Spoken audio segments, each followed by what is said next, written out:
ইমাম মালিক রাহমাতুল্লাহ আলাইহি যখন মদিনার প্রধান বিচারপতি, মদিনা থেকে 250 কিলোমিটার দূরে একটা মফস্বল এলাকায় একটা আশ্চর্যজনক ঘটনা ঘটেছে, একটা বিস্ময়কর ঘটনা ঘটেছে।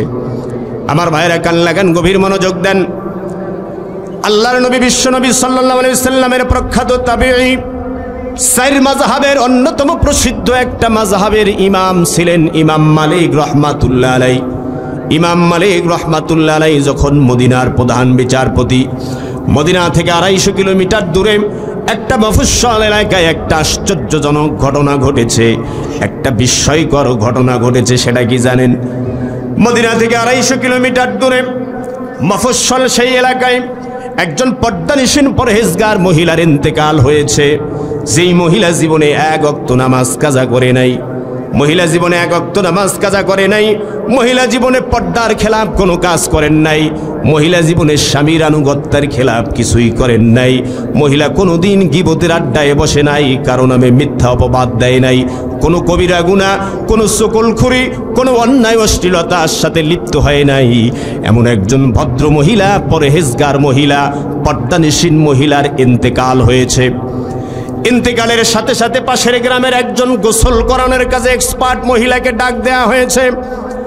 গোসল করানোর জন্য এক্সপার্ট মহিলা যখন এসেছে, গোসল করানোর জন্য প্রয়োজনীয় সকল সরঞ্জাম যখন প্রস্তুত করা হয়েছে, সমস্ত উপায় উপকরণ যখন প্রস্তুত করা হয়েছে, গোসল করানোর জন্য বড়ই পাতা প্রস্তুত করা হয়েছে, গরম পানি রেডি করা হয়েছে, প্রয়োজনীয় সকল উপায় উপকরণ, প্রয়োজনীয় সমস্ত সরঞ্জাম প্রস্তুত করার পরে আল্লাহর নামে বিসমিল্লাহ বলে মহিলা গোসল করানো শুরু করেছে। মাত্র, আমার দিকে তাকান, মনোযোগ আছে। আল্লাহর নামে বিসমিল্লাহ বলে গোসল করানো শুরু করেছেন মাত্র। আমার ভাইয়েরা কান লাগান, গভীর মনোযোগ দেন, আমার দিকে তাকান। আল্লাহর নামে বিসমিল্লাহ বলে গোসল করানো শুরু করেছেন মাত্র। মৃত মহিলার একটা একটা করে কাপড় সরিয়ে বিসমিল্লাহ বলে আল্লাহর নামে গোসল করানো শুরু করেছেন। যখন একটা একটা করে কাপড় সরাতে গিয়ে মহিলার উরুর কাপড় মানে রানের কাপড়টা যখন সরিয়েছেন, এক্সপার্ট মহিলা যিনি গোসল করাতে এসেছেন সেই মহিলা তার ডান হাতটা যখন আল্লাহর নামে বিসমিল্লাহ বলে মৃত মহিলার রানের উপরে যখন রেখেছেন, উরুর উপরে যখন রেখেছেন, বিশ্বাস করেন আল্লাহর নামে বিসমিল্লাহ বলে ওই মৃত মহিলার রানের উপরে ডান হাতটা যখন রেখেছেন, এক্সপার্ট মহিলার ডান হাতটা রাখার সাথে সাথে আশ্চর্যজনকভাবে, বিস্ময়করভাবে কারেন্টের মতো ওই মহিলার হাতটা মৃত মহিলার রানের সাথে আটকে গেছে। আল্লাহু আকবার বলেন। হাত আটকে গেছে, হাত আর খোলে না, হাত আর খোলে না। এত চেষ্টা তদবির, এত টানা হেসরা, হাত আর খোলে না, হাত আর খোলে না।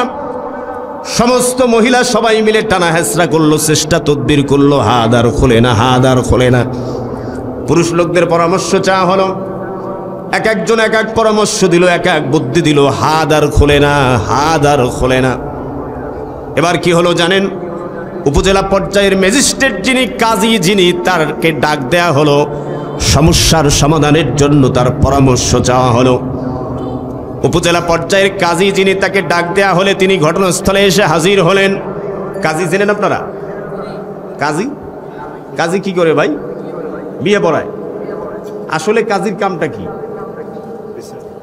এই যে মুরব্বী দারুণ একটা কথা বলছে, মানে আগে ইসলামী রাষ্ট্রে কাজীর যে পথ, ওই পথটা এখনকার যে পথটা একই পথ, কিন্তু কালের পরিক্রমায় সমাজ রাষ্ট্রে ইসলাম না থাকার কারণে কাজীর ক্ষমতা কমতে কমতে কমতে কমতে এমন জায়গায় নিয়ে আসছে কাজীর ক্ষমতাটাকে। এখন ওই বিয়া আর তালাকের কেতাবটা ছাড়া কাজীর কপালে আর কিছুই নেই। কথা বলেন ঠিক না বেঠিক? কথা বলেন। কিন্তু আগে কাজী বিয়াও পড়াইতো, বিচারও করতো। কথা কয় না? আরে আগের কাজী রাষ্ট্রপতিরও বিচার করতো, খলিফারও বিচার করতো। কথা বলেন ঠিক না বেঠিক? আর এখনকার কাজী, কাজীরে বিচার 10 জনে মিলি করে আর কি। কথা বলেন। বিশ্বাস করেন আমি যতবার জেলে গেছি প্রত্যেকবার কোনো না কোনো কাজীর সাথে জেলখানায় দেখা হয়েছে। মানে কাজীরা এমন কাম করে, এলাকায় কাজী যারা আছেন খবরদার বেজার হইেন না, মানে কাজীর সমাজ রাষ্ট্রে ইসলাম না থাকার কারণে কাজীর পদটা এমন একটা পদ হয়ে গেছে, মানে কেউ আর মানুষ কাজীকে সম্মান দিতে চায় না। কথা বলেন ঠিক না বেঠ? আমার ভাইরা, এমন কোনো ওয়াকাম নাই কাজীরা করে না, তবে সব কাজী এক নয়। কথা বলেন ঠিক না বেঠ? আমার ভাইরা, উপজেলা পর্যায়ের কাজী যিনি, বিচারক যিনি, ম্যাজিস্ট্রেট যিনি, তাকে ডাক দেওয়া হলো। উপজেলা ম্যাজিস্ট্রেট ঘটনাস্থলে এসে হাজির হলেন। ঘটনার বিস্তারিত বিবরণ বৃত্তান্ত শোনার পরে উপজেলা পর্যায়ের ম্যাজিস্ট্রেট যিনি, কাজী যিনি, তিনি কি রায় দিলেন জানেন? তিনি বললেন, যেহেতু ওই মহিলার হাতটা কবজি পর্যন্ত আটকে গেছে, একটা কাজ করো, ওই মহিলার হাতটা কবজি পর্যন্ত কেটে দাও। আল্লাহু আকবার বলে। কিন্তু ওই মহিলার স্বামী সন্তান আত্মীয় স্বজন বাদী হয়ে গেছে, বলে না না, এই বিচার আমরা মানি না। আমাদের মহিলা তোমাদের উপকার করতে আসছে, আমাদের মহিলা তোমাদের মহিলাকে গোসল করাইতে আসছে, আর আমার মহিলার হাত কাটা যাবে, এই রায় আমরা মানি না। উপজেলা ম্যাজিস্ট্রেটের রায় যদি না মানে বিচার যাবে কোন আদালতে? মামলা মোকদ্দমায় বোধহয় আপনাদের এলাকার লোক খুব একটা পড়ে নেই। ডিস্ট্রিক্ট জজের আদালতে জেলা জজ যিনি, দায়রা জজ যিনি, তার কাছে ঘটনা চলে গেল। তিনি দ্রুত গতিতে ঘটনাস্থলে এসে হাজির হলেন। ডিস্ট্রিক্ট জজ এবার উভয় পক্ষের বক্তব্য শোনার পরে, সাক্ষীগণের বক্তব্য শোনার পরে, উপস্থিত জনতার বক্তব্য শোনার পরে, ঘটনার বিস্তারিত বিবরণ বৃত্তান্ত শোনার পরে ডিস্ট্রিক্ট জজ কি রায় দিয়েছেন জানেন? ডিস্ট্রিক্ট জজ রায় দিলেন, যেহেতু উপজেলা ম্যাজিস্ট্রেটের হাত কাটার রায় তোমরা মানো নাই, সুতরাং ওই মৃত মহিলার রানের যেই অংশ জুড়ে হাতটা আটকে আছে, ওই অংশের চামড়া গোস্ত কেটে হলেও হাতটা উঠার ব্যবস্থা করো। আল্লাহু আকবার বলে। কিন্তু এবার মৃত মহিলার আত্মীয় স্বজন স্বামী সন্তান বাদী হয়ে গেছে, বলে না না, এই বিচার আমরা মানি না। আমার স্ত্রী পদ্মানিসীন পরহেজগার মহিলা, জীবনে এক ওয়াক্ত নামাজ কাজা করে নাই। আমার স্ত্রী জীবনে কোনোদিনই গীবতের আড্ডায় বসে নাই। আমার স্ত্রী কোনোদিন আমার আনুগত্যের খেলাপ কিছু করে নাই। এমন ভালো স্ত্রী আমার পদ্মানিসীন পরহেজগার স্ত্রী, আমার মৃত স্ত্রীর শরীরে চাকু দিয়া কাটাকাটি করা তো দূরের কথা, আমার মৃত স্ত্রীর শরীরে একটা ফুলের টোকা আমি পড়তে দেব না। আল্লাহু আকবার বলেন। সমস্যা বাড়ছে না কমছে? কথা কয় না। সমস্যা, ডিস্ট্রিক্ট জজের বিচার যদি না মানে বিচার যাবে কোন আদালতে? হাইকোর্টে বিচার গেল। হাইকোর্টে বসে আছেন প্রধান বিচারপতি ইমাম মালিক রহমাতুল্লাহ আলাইহি। ইমাম মালিক রহমাতুল্লাহ আলাইহি ঘটনা শোনার পরে দ্রুত গতিতে 250 কিলোমিটার পথ পাড়ি দিয়ে ঘোড়া দাবড়িয়ে ঘটনাস্থলে এসে হাজির হয়েছেন। ইমাম মালিক রহমাতুল্লাহ আলাইহি ঘটনার বিস্তারিত বিবরণ বৃত্তান্ত শোনার পরে ইমাম মালিক রহমাতুল্লাহ আলাইহি তিনি বললেন, আমি ওই মহিলার সাথে একান্তে কিছু কথা বলতে চাই। মহিলার সাথে একান্তে কথা বলার সুযোগ পেলেন। মহিলাকে একান্তে কিছু প্রশ্ন জিজ্ঞাসা করলেন। প্রশ্ন জিজ্ঞাসা করার পরে, সাক্ষীগণের বক্তব্য শোনার পরে, উপজেলা ম্যাজিস্ট্রেটের রায় পর্যালোচনা করার পরে, ডিস্ট্রিক্ট জজের রায় পর্যালোচনা করার পরে ইমাম মালিক রহমাতুল্লাহ আলাইহি কোরআন হাতে নিলেন। আমার ভাইরা বিশ্বাস করেন, আমার দিকে তাকান, কান লাগিয়ে শোনেন। ইমাম মালিক রহমাতুল্লাহ আলাইহি কোরআন হাতে নিয়া নিজের মন গড়া কোনো রায় দেন নাই, সরাসরি আল্লাহর কোরআন থেকে কোরআনে কারিমের একটা সূরার একটা আয়াত বের করে সেদিন একটা ঐতিহাসিক রায় দিয়েছিলেন। আল্লাহর বান্দারা বিশ্বাস করেন, ইমাম মালিক রহমাতুল্লাহ আলাইহি সেদিন যে ঐতিহাসিক রায় দিয়েছিলেন, আজও পর্যন্ত গোটা পৃথিবীর সমস্ত বিচারক, সমস্ত আদালতের বিচারপতিদের জন্য ইমাম মালিকের সেই রায়টা অনুকরণীয় দৃষ্টান্ত হয়ে আছে। জোরে বলেন সুবহানাল্লাহ। কি রায় দিয়েছিলেন ইমাম মালিক জানার দরকার আছে না নাই? কোন সূরার কত নম্বর আয়াত থেকে ইমাম মালিক এই রায় দিয়েছিলেন জানার দরকার আছে না নাই? মহিলার হাতের পরিণতি কি হইল জানার দরকার আছে না নাই? আর মহিলার অবস্থাই বা সর্বশেষ কি হইল জানার দরকার আছে না নাই? এই ঘটনা, এই রহস্য উন্মোচন হবে না যতক্ষণ, ময়দান ছাড়ব না ততক্ষণ। রাজি আছেন যারা? 2 হাত উঁচু করে আল্লাহকে দেখান তারা। লিল্লাহে তাকবীর, লিল্লাহে তাকবীর। আছেন? থাকবেন না ভাগবেন? আছেন? আমার ভাইরা, আমি যদি ভুলে যাই একটু মনে করাই দিবেন, ঠিক আছে? ভাইরা আমার, আমি আলোচনা করছিলাম আল্লাহর কোরআনেই যে সব সমস্যার সমাধান আছে, এইটা বোঝাতে গিয়ে এই এক্সাম্পলটা দিয়েছি। আমার ভাইরা কান লাগার আমার দিকে তাকান। আমি বরকতময় কালামে হাকিমের সূরা আরাফ পাঠ করেছি। বলেন কোন সূরা? সূরা আরাফ, আয়াত নম্বর 96। তেলাওয়াতকৃত আয়াতে কারিমার আলোকে আলোচনার জন্য অত্যন্ত মূল্যবান একটা বিষয় আমি ঠিক করেছি। বিষয়টা কি জানেন? ক্ষুধা দারিদ্রতা মুক্ত, সন্ত্রাস চাঁদাবাজ মুক্ত, বৈষম্য মুক্ত বাংলাদেশ গঠনের উপায়। আলহামদুলিল্লাহ বলেন। এই ক্ষুধা দারিদ্রতা মুক্ত বাংলাদেশ গঠনের জন্যই জুলাই আগস্টের আন্দোলনে আমাদের সন্তানেরা ওয়াকাতরে জীবন বিলিয়ে দিয়েছে। কথা বলেন ঠিক না ঠিক?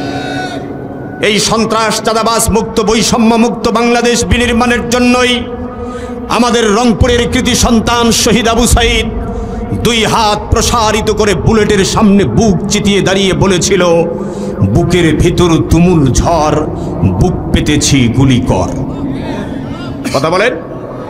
আমার ভাইয়েরা, শহীদ আবু সাইদের রেখে যাওয়া স্বপ্নের সোনার বাংলাদেশ কিভাবে গঠন হবে আল্লাহর কোরআনে আছে না নাই? জোরে বলেন আছে না নাই? আল্লাহর কোরআনে সব সমস্যার সমাধান আছে। একটু আগে আপনারা স্বীকার করলেন। আমার ভাইয়েরা, কেন শুধুই কোরআন থেকে আলোচনা হওয়া প্রয়োজন? এমন একটা সময় ছিল আমরা যে সময় চাইলেও মন খুলে কোরআনের হক কথা বলতে পারতাম না। কথা বলেন ঠিক না ঠিক? হক কথা বলতে আসতো কোরআনের তাফসীর কারকেরা।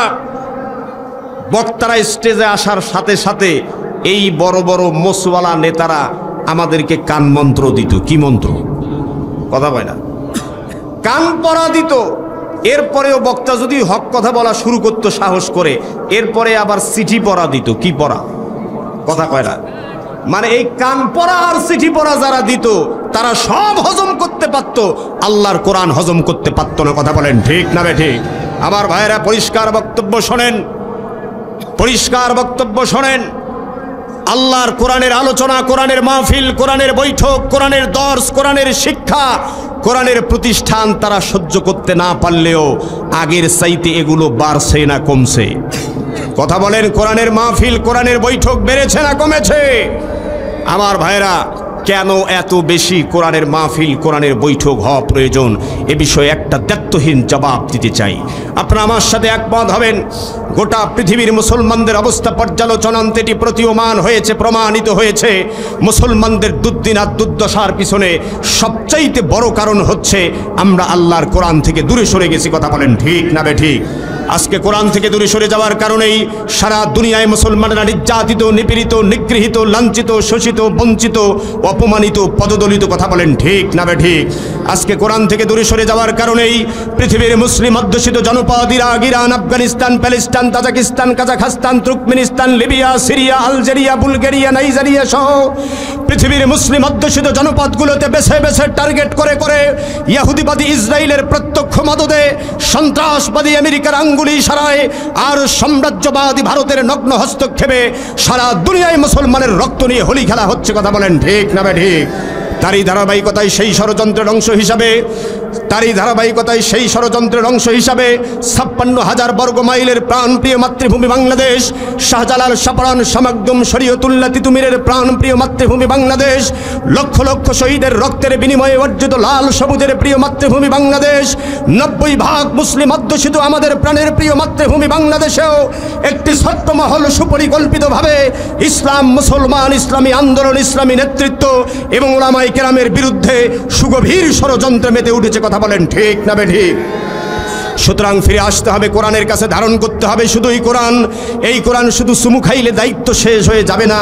কোরআন দিয়ে শুধু মিলাদ মাহফিল পড়লেই কোরআনের হক আদায় হয় না। রমাদান কারিমে কোরআন দিয়ে শুধু খতমে তারাবি পড়লেই কোরআনের হক আদায় হয় না। আপনার পিতার মৃত্যুর উপরে, মাতার মৃত্যুর উপরে 3 দিন, 7 দিন, 10 দিন, 40 দিনে কোরআন খানি করলেই কোরআনের হক আদায় হয় না। কথা বলেন ঠিক না ঠিক?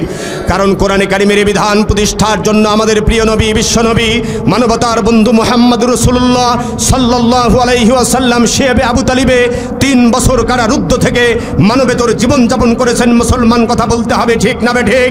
এই কোরআনের বিধান প্রতিষ্ঠার জন্য প্রিয় নবী তায়েফে পাথরের আঘাতে জর্জরিত হয়েছেন। এই কোরআনের বিধান প্রতিষ্ঠার জন্য আসহাবে কেরাম অকাতরে জীবন দিয়েছেন। এই কোরআনের বিধান প্রতিষ্ঠার জন্য আইম্মায়ে কেরাম জীবন দিয়েছেন।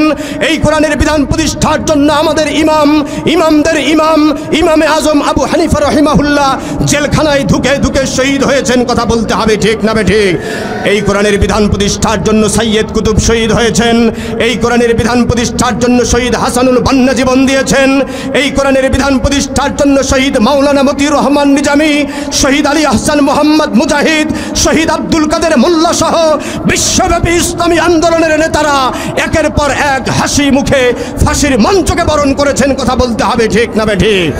শুধু তাই নয়, সাতক্ষীরার বিপ্লবী জনতা, শুধু তাই নয়, কালীগঞ্জের তৌহিদি জনতা এই কোরআনের বিধান প্রতিষ্ঠার জন্যই, এই কোরআনের বিধান প্রতিষ্ঠার জন্যই কোরআনের পাখি যিনি 50টি বছর গোটা বিশ্বময় কোরআনের দাওয়াত দিয়েছেন, যার হাতে হাত রেখে অসংখ্য মুসলিম কালেমা পড়ে ইসলাম কবুল করে মুসলমান হয়েছেন, সেই কোরআনের পাখি আল্লামা দেলোয়ার হোসাইন সাঈদী কোরআনের বিধান প্রতিষ্ঠার আন্দোলনে নেতৃত্ব দেওয়ার অপরাধে বছরের পর বছর অন্ধকার কারাপ্রকোষ্ঠে মানবেতর জীবনযাপন করে কোরআনের পাখি আল্লামা সাঈদী কোরআনের জন্য শহীদ হয়ে দুনিয়া ছেড়ে চলে গেছে, কথা বলতে হবে ঠিক না ঠিক?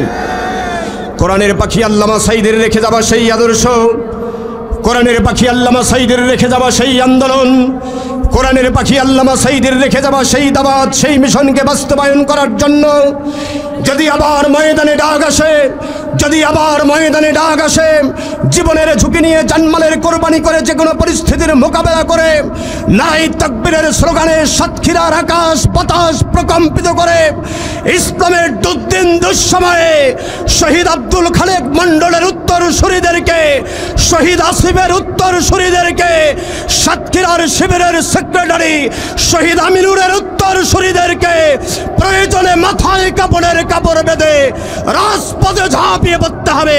কারা কারা রাজি আছেন? তুই হাত উঁচু করে আল্লাহকে দেখান।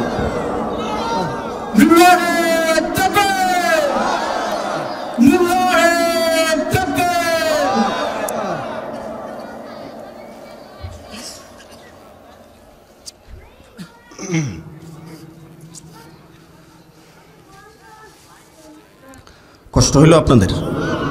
কষ্ট হয়েছে? হ্যাঁ আমার ভাইরা, এই সাতক্ষীরা, এই হুঙ্কার, এই গর্জন, বুলেটের সামনেই বুক পেতে দেওয়া, এই রক্ত, এই শাহাদাতের জন্যই এই সাতক্ষীরা বিখ্যাত, কথা বলেন ঠিক না ঠিক? গোটা সাতক্ষীরা বাংলাদেশের ভিতরে একখণ্ড ফিলিস্তিন, কথা কয় না? ফিলিস্তিনের মানুষ যেমন আপোষহীন, ফিলিস্তিনের মানুষ যেমন সন্তানের শাহাদাতের পরে শুকরিয়ার সিজদা দেয়, এই সাতক্ষীরার মানুষও সন্তানকে হারিয়ে গর্ববোধ করে, কথা বলেন ঠিক না ঠিক? আমার ভাইরা, আমি একটা গল্প সাতক্ষীরায় আসলে প্রায় বলি, আপনাদের শহীদরা আপনাদের সম্মান এবং আপনাদের মর্যাদাকে উঁচু করেছে, কথা কয় না? আমি নীলফামারী থেকে প্রথম যখন সাতক্ষীরায় আসতাম, আমাকে আমার নীলফামারীর এক ভাই বলতেন যে ভাই আপনি যখন সাতক্ষীরা যাবেন তা আমি একটা ব্যাগ দেব আপনাকে, ব্যাগটা সাথে করে নিয়ে যাবেন। বলে ব্যাগ দিয়ে কি হবে? খরচের ব্যাগ। এই ব্যাগ দিয়ে কি করব? বলছে আপনি যখন সাতক্ষীরা থেকে ফিরে আসবেন, সাতক্ষীরার কিছু মাটি ব্যাগে ভরে নিয়ে আসবেন, আর ওই মাটি আমি আমার এলাকায় ছিটিয়ে দেব। আল্লাহু আকবার। তার মানে কি জানেন? এই সাতক্ষীরার জমিন, শহীদের এই রক্ত আপনাদের মর্যাদা, আপনার মান সম্মানকে সমুন্নত করেছে। আল্লাহু আকবার বলেন। গোটা বাংলাদেশের মানুষ শহীদের রক্তের জন্যই সাতক্ষীরার মানুষকে চেনে, কথা বলেন ঠিক না ঠিক? শহীদের এই রক্ত, এই ত্যাগ, এই কোরবানির নজরানা সফল হবে সেই দিন সাতক্ষীরার মাটি থেকে কালেমার পতাকা উড়বে যেই দিন, কথা বলেন ঠিক না ঠিক? সেদিন পর্যন্ত ময়দানে অবিচল থাকতে হবে। রাজি আছেন আপনারা? আছেন? রাজি আছেন? আমার ভাইরা, আমার ভাইরা কান লাগান। আমরা আল্লাহ রাব্বুল আলামিনকে জিজ্ঞেস করি, আল্লাহ শহীদ আবু সাঈদের রেখে যাওয়া বাংলাদেশ, শহীদ মীর মুগ্ধের রেখে যাওয়া ক্ষুধা দারিদ্রতা মুক্ত বাংলাদেশ, সন্ত্রাস চাঁদাবাজ মুক্ত বাংলাদেশ আমরা গঠন করতে চাই। আল্লাহ তোমার প্রেসক্রিপশন কি, তোমার নির্দেশনা কি? রব্বুল আলামিন বলেন, ক্ষুধা দারিদ্রতা মুক্ত, সন্ত্রাস চাঁদাবাজ মুক্ত, বৈষম্য মুক্ত বাংলাদেশ যদি তোমরা গঠন করতে চাও, গোটা কোরআনে কারিমে আল্লাহ রাব্বুল আলামিন মোটা দাগে 4 দফা কর্মসূচি ঘোষণা করেছেন। জোরে বলেন কয় দফা? জোরে বলতে হবে কয় দফা? ডাইন হাতের 4টা আঙ্গুল উঁচু করে সবাই দেখিয়ে বলেন তো কয় দফা? এবার আমরা আল্লাহ রাব্বুল আলামিনকে জিজ্ঞেস করি, আল্লাহ প্রথম দফা কর্মসূচি কি? ও রাব্বুল আলামিন বলেন, ক্ষুধা দারিদ্রতা মুক্ত, সন্ত্রাস চাঁদাবাজ মুক্ত, বৈষম্য মুক্ত বাংলাদেশ যদি গঠন করতে চাও, আমার কোরআনের প্রেসক্রিপশন অনুযায়ী প্রথম দফা কর্মসূচি হলো আল্লাহর গোলামির কাছে মাথা নত করতে হবে। জোরে বলেন সুবহানাল্লাহ। আল্লাহর গোলামির কাছে মাথা নত করতে হবে। আল্লাহর গোলামির কাছে মাথা নত করার অর্থ কি জানেন? আপনার ঘুম থেকে ওঠা থেকে শুরু করে পরবর্তীতে ঘুম যাওয়া পর্যন্ত, আপনার কৃষিক্ষেত খামারে, আপনার ব্যবসা বাণিজ্যে, আপনার চাকুরিতে বাকুরিতে, আপনার জীবনের সকল স্তরে আর সকল সেক্টরে শুধুমাত্র আল্লাহর গোলামির বিধান মেনে চলতে হবে। এবার আমরা আল্লাহ রাব্বুল আলামিনকে জিজ্ঞেস করলাম, আল্লাহ আমরা যদি জীবনের 24টা ঘন্টা তোমার গোলামির বিধান মেনে নেই, কি লাভ হবে মাবুদ? রাব্বুল আলামিন বলেন কি লাভ হবে, শোনো আমার সাথে পড়েন। আল্লাহ বলেন, ফালইয়াবুদু رب هذا البيت الذي أطعمهم من جوع وآمنهم من خوف। আল্লাহু আকবার বলেন।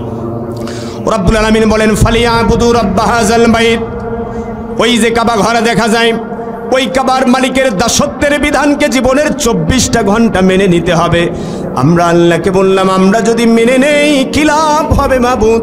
ও রব্বুল আলামিন বলেন, আল্লাযী আত'আমাহুম মিন জু, আমি কথা দিচ্ছি, আমি প্রতিশ্রুতি দিচ্ছি, জীবনের 24টা ঘন্টা সকল ক্ষেত্রে সকল সেক্টরে কাবার মালিকের দাসত্বের বিধান যদি মেনে নিতে পারো, রব্বুল আলামিন বলেন আমি কথা দিচ্ছি, আমি প্রতিশ্রুতি দিচ্ছি, আল্লাযী আত'আমাহুম মিন জু, ক্ষুধা দারিদ্রতা অভাব অনটন বেকারত্ব চিরতরে আমি দূর করে দেব। জোরে বলেন সুবহানাল্লাহ। ক্ষুধা দারিদ্রতা অভাব অনটন বেকারত্ব চিরতরে দূর হবে। গ্যারান্টি কে দিয়েছেন ভাই? একটু বলেন না, একটু বলেন না, গ্যারান্টি কে দিয়েছেন? বিশ্বাস হয়? বিশ্বাসটা আমাদের ওয়াজ মাহফিলে যখন আসি, তাফসির মাহফিলে যখন আসি, তখন আমাদের বিশ্বাস হয়।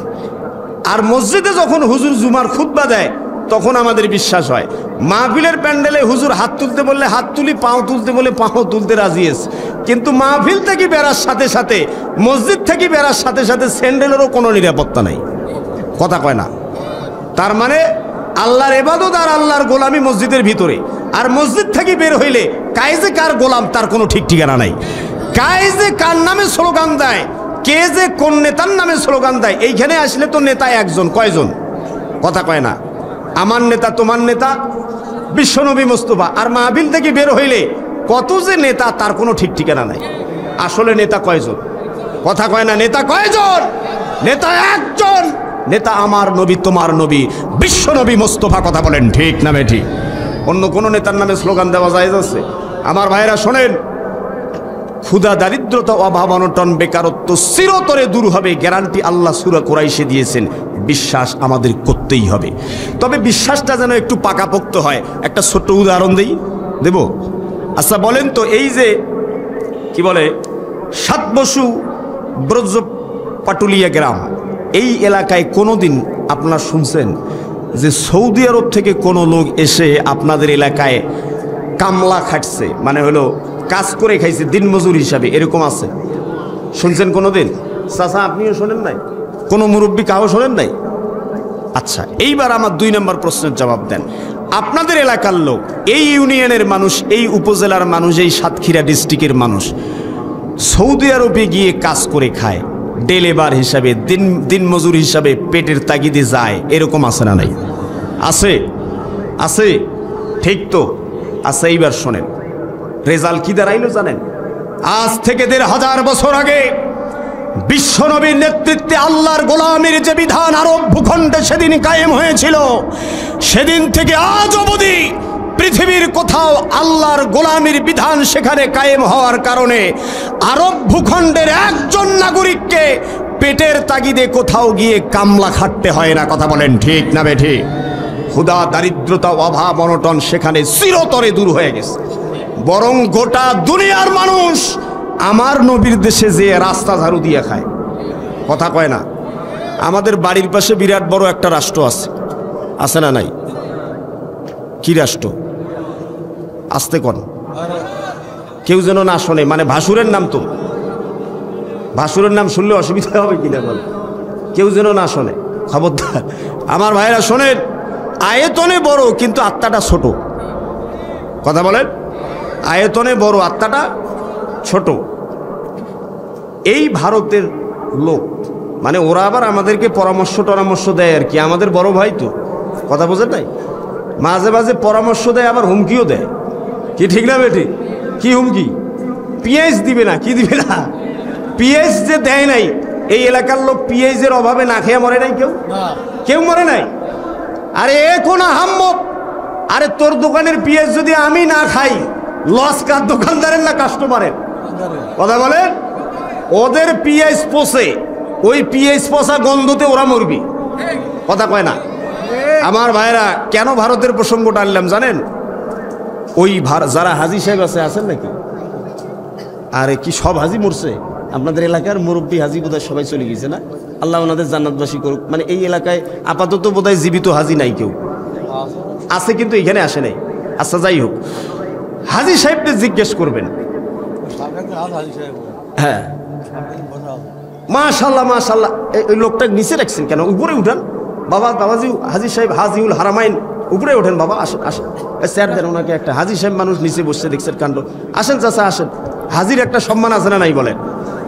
আচ্ছা, হাজি সাহেবকে জিজ্ঞেস করেন, পৃথিবীর সবচেয়ে বেশি ভারতের শ্রমিক আমার নবীর দেশে রাস্তা ঝাড়ু দিয়ে খায়। কথা কয় না? সবচেয়ে বেশি বিদেশি শ্রমিক হলো ভারতের শ্রমিক। সৌদি আরবে যে রাস্তা ঝাড়ু দিয়ে খায়, ওখানে ইসলাম আছে। ইসলাম থেকে ওখানে রাস্তা ঝাড়ু দিয়ে ইনকাম করিয়া বিদেশে ওই দেশে রেমিটেন্স পাঠায়, ওখানে কোনো আপত্তি নাই। আর বাংলাদেশে ইসলাম দেখলে ওরা চমকি ওঠে। কথা বলেন ঠিক না বেঠিক? কথা বলেন।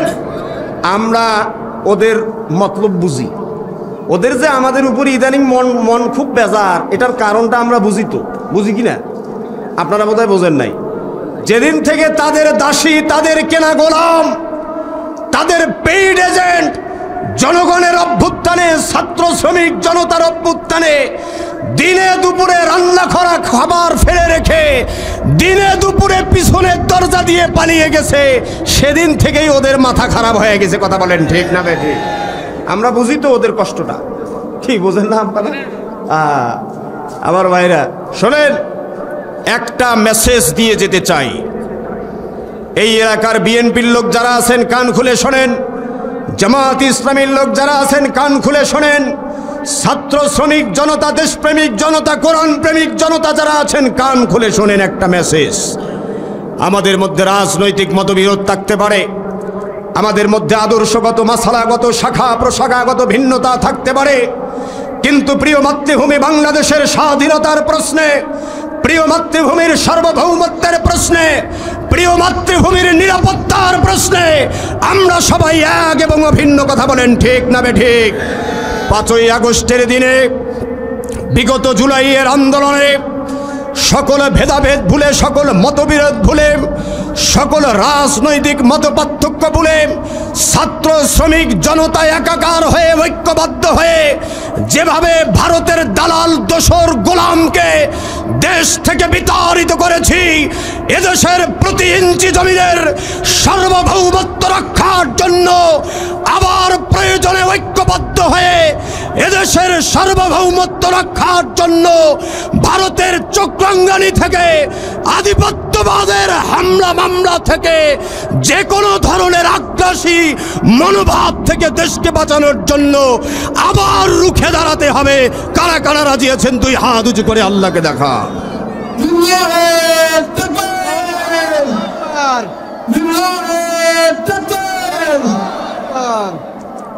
দুইটা ব্যাপারে কোনো ছাড় নাই। একটা হচ্ছে দেশের প্রশ্নে কোনো ছাড় নাই, আর একটা হচ্ছে ভারতের স্বার্থ যেখানে ওই প্রশ্নে কোনো ছাড় নাই। কথা কয় না? মাওলানা আব্দুল হামিদ খান ভাসানী নাম শুনছেন তো? মানে ওই যে সোহরাওয়ার্দীর বডিগার্ড, যিনি, চেনেন না বোধহয়? যারা ইউটিউবে খবর টবর শোনে তারা অবশ্য সোহরাওয়ার্দীর বডিগার্ডকে চেনেন? মানে ওই যে যিনি পালাইছে ওনার বাপ মূলত সোহরাওয়ার্দীর বডিগার্ড ছিল। কি চাচা, ঠিক না বেটি? হ্যাঁ, তো ওই সোহরাওয়ার্দীর বডিগার্ড যিনি, তারও ওস্তাদ হচ্ছে আব্দুল হামিদ খান ভাসানী। কথা কয় না? রাজনৈতিক গুরু আব্দুল হামিদ খান ভাসানী কি বলেছিলেন জানেন? ভারত যার বন্ধু তার শত্রুর দরকার নাই। আর ভারত যদি আপনার প্রশংসা করে বুঝতে হবে আপনি ঠিক পথে নাই, আর ভারত যদি আপনার বিরোধিতা করে বুঝতে হবে আপনি ঠিক পথে আছেন। যেহেতু ভারত বর্তমান সরকারের বিরোধিতা করতেছে, তাহলে বুঝতে হবে আমরা ঠিক লাইনে আছি। কথা কয় না? হ্যাঁ, মানে সরকার ঠিক লাইনে আছে কিনা। হ্যাঁ, ছোটখাটো বিষয়ে মেলা ভুল থাকবে কিনা বলে, সেগুলো মানিয়ে নিতে হবে। কিন্তু মৌলিক প্রশ্নে আমরা ঠিক আছি কিনা, মানে দেশের লাইন ঠিক আছে কিনা, এইটা বুঝার মূল মানদণ্ড হচ্ছে ওইটা। যখন দেখবেন যে ভারত আপনাকে সহ্য করতে পারছে না, তখন বুঝবেন যে আপনি ঠিক পথে আছেন। আল্লাহু আকবার। কথা ক্লিয়ার না ভেজাল আছে? একদম পানির মতো পরিষ্কার। কথা কন? হ্যাঁ। আরেকটা ছোট্ট ইতিহাস স্মরণ করিয়ে দেই ছেলেদের জন্য। মাঝে মাঝে কেউ বলে কি জানেন, কইছে ওরে বাবারে বাবা, এত বড় রাষ্ট্র যদি আমাদের উপরে আক্রমণ করে আমরা থাকবো? এই যে দারুণ কথা বলছে, দারুণ কথা। হ্যাঁ, শোনেন, ইতিহাস স্মরণ করিয়ে দিতে চাই। 1204 সালে, কত সালে? 1204 সালে আমাদের পূর্বপুরুষ ইখতিয়ার উদ্দিন মোহাম্মদ বিন বখতিয়ার খিলজি। কি নাম? বখতিয়ার খিলজি। চেনেন বখতিয়ার খিলজিকে? আরে বখতিয়ার খিলজি এমন মানুষ যিনি তুরস্ক থেকে আমাদের দেশে ইসলাম নিয়ে আগমন করেছেন। আল্লাহু আকবার বলেন। এই বখতিয়ার খিলজি মাত্র 17 জন সৈন্য নিয়ে, কতজন? সংখ্যাটা আবার বলেন, কতজন? মাত্র 17 জন সৈন্য নিয়ে নরেন্দ্র মোদীর পূর্বপুরুষ লক্ষণ সেনের রাম রাজত্বকে কবর দিয়ে 17 জন সৈন্যের আক্রমণ সহ্য করতে না পেরে নরেন্দ্র মোদীর পূর্বপুরুষ লক্ষণ সেন সেদিন দিনে দুপুরে শেখের বেটির মতো পিছনের দরজা দিয়ে পালিয়ে যেতে বাধ্য হয়েছিল। আমরা সেই বখতিয়ার খিলজির সন্তান। কথা বলেন ঠিক না বেঠিক? 17 জনের আক্রমণ সহ্য করতে পারে নাই, সিঁড়ি পালাইছি। আমরা বখতিয়ার খিলজির সন্তান। তোমরা কাকে চোখ রাঙ্গানি দেখাও? তোমরা কাকে চোখ রাঙ্গানি দেখাও? কাকে ভয়ে দেখাও? আরে আমরা তো সেই নেতাদের অনুসারী, আমরা সেই আদর্শের সৈনিক, যে আদর্শের নেতারা একের পর এক হাসতে হাসতে ফাঁসির মঞ্চকে বরণ করেছে। 1 সেকেন্ডের জন্য ভারতের দালালদের কাছে মাথা নত করে নাই। কথা বলেন ঠিক না? তোমরা কাকে ভয়ে দেখাও? কাকে ভয়ে দেখাও? শহীদ আল্লামা, কি অফার ছিল তার কাছে? কি অফার ছিল? এত জনপ্রিয় একজন মানুষ। আপনি চিন্তা করেন, আজকে মিজানুর রহমান আজহারির মাহফিলে মানুষের ঢল নামে। একটু কল্পনা করেন তো, আজকে যদি কোরআনের পাখি থাকতো, বাংলাদেশের কোনো মাঠ থাকতো ভাই, যেই মাঠে লোক সমাগম সংকুলান হবে, থাকতো? এদেশের কিংবদন্তি তুল্য জনপ্রিয় মুফাসসির শহীদ আল্লামাকে প্রস্তাব দেয়া হয়েছিল যে হুজুর, আপনি তো খুবই জনপ্রিয় লোক, কি দরকার এত ঝামেলায় যাওয়ার দরকারটা কি? আপনি একটা কাজ করেন, জেলখানার ভিতরে আপনি নিজে একটা দল বানান। ওরা তো স্বাধীনতা বিরোধী। আপনি নিজে একটা দল বানান, সেই দলের আমির হবেন। টাকা লাগে আমরা দেব, অফিস লাগে আমরা দেব, কর্মী লাগে আমরা দেব, যা লাগে মিডিয়া সাপোর্ট, লজিস্টিক সাপোর্ট সব আমরা দেব। আপনি শুধু যেখানে আছেন ওই জায়গা থেকে একটু সরিয়ে আসেন আর কি। শহীদ আল্লামা কি জবাব দিয়েছিলেন জানেন? শহীদ আল্লামা বলেছিলেন, আরে আহাম্মক, এরকম প্রস্তাব তো আমার নবীকেও দেয়া হয়েছে। আমার নবী বলেছিল, আমার ডান হাতে সূর্য, আমার বাম হাতে যদি চন্দ্র এনে দাও, আমি আমার আদর্শ থেকে চুল পরিমাণ বিচ্যুত হবে না।